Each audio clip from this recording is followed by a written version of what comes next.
Alright y'all, so today we're going to Twitter to look at the NBA 2K21 next gen player ratings because a lot of them came out and some of them I didn't agree with. So what we're going to be doing is looking at some of the player ratings and I'm going to get my thoughts on them. So without further ado, let's get right into it.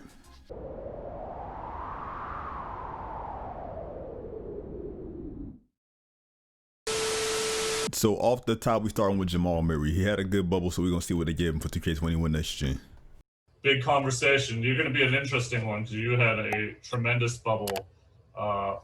What do you think your rating should be? It should be close to 90. It should be about a 90. What I think it is, just cause knowing, you know, everything that be going on, I'm gonna say it's an 89 just cause, or 88. All right. Well, so you started 2K20 as an 84. Mm-hmm. And you're going to start 2K21 next gen as an 87. 87? What are your thoughts? 87? Room for improvement then. Room for improvement. I'm just glad it's going up and not the other way. You know what I'm saying? That's what I like to hear. They straight up hold this man Jamal Murray. Did y'all see this man in the bubble? This man was balling out with Donovan Mitchell. He looked like Vegeta versus Goku, or Majin Vegeta versus Goku, when Vegeta let Babidi take control of his mind back in Dragon Ball Z, for those y'all that watch Dragon Ball Z. You know what I'm saying? They was going at it toe to toe in the bubble. Jamal Murray was looking like Michael Jordan out there with them switch of hand layups and all that stuff. And I can critique this because I'm actually good at basketball in real life. Anybody that knows me will say that.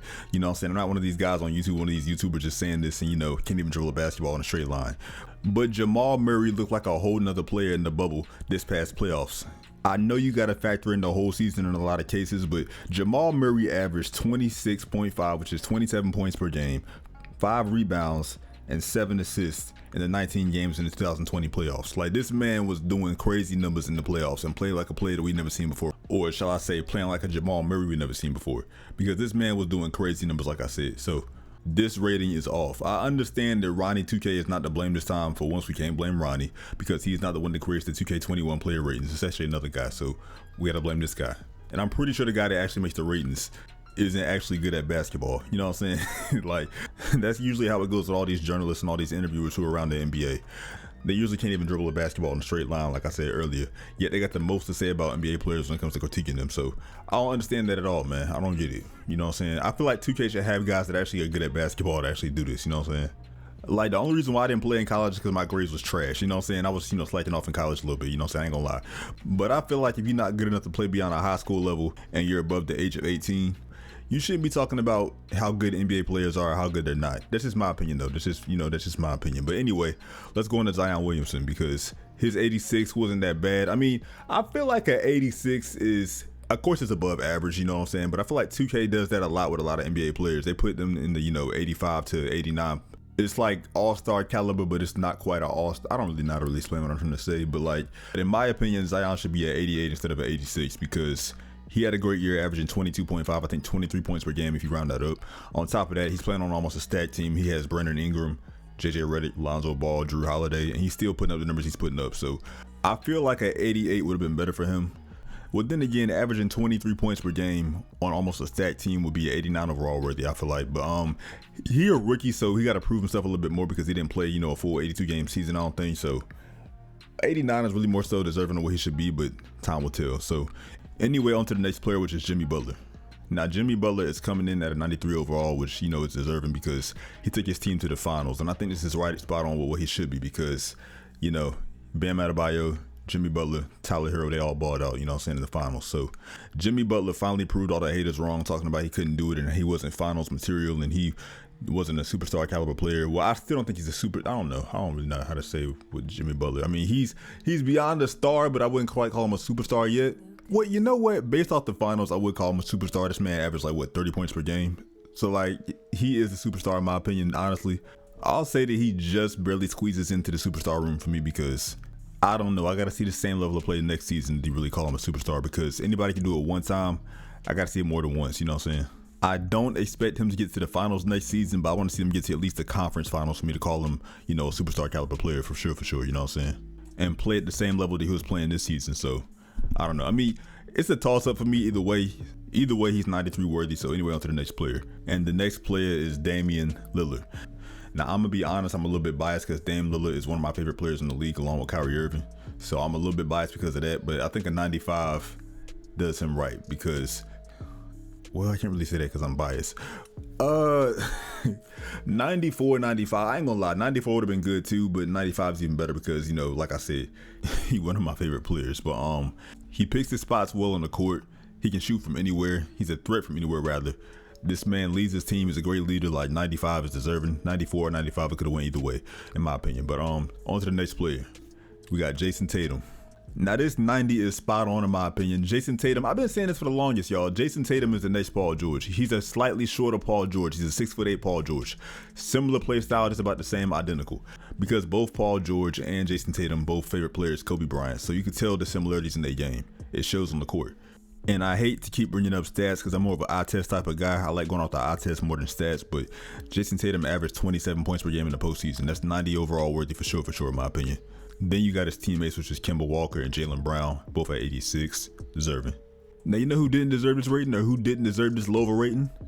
The same guy that was battling with Jamal Murray, Donovan Mitchell.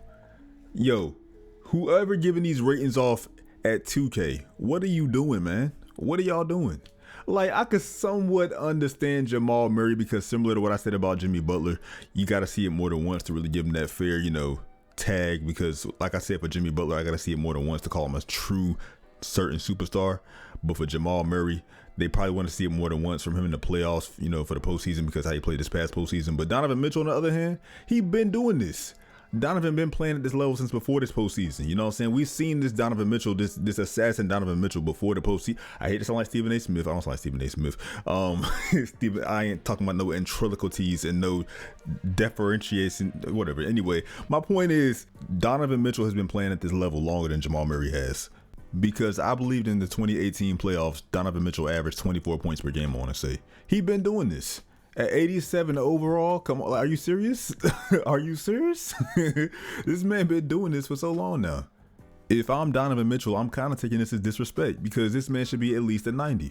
Again, I gotta say in my opinion, because this is my opinion, but in my opinion, he should be a 90. And that's at the very least. He really should be a 91, if I'm being honest. This man cried when his team was eliminated, and he probably wanted to cry again once he saw his rating. Let me stop. Let me stop.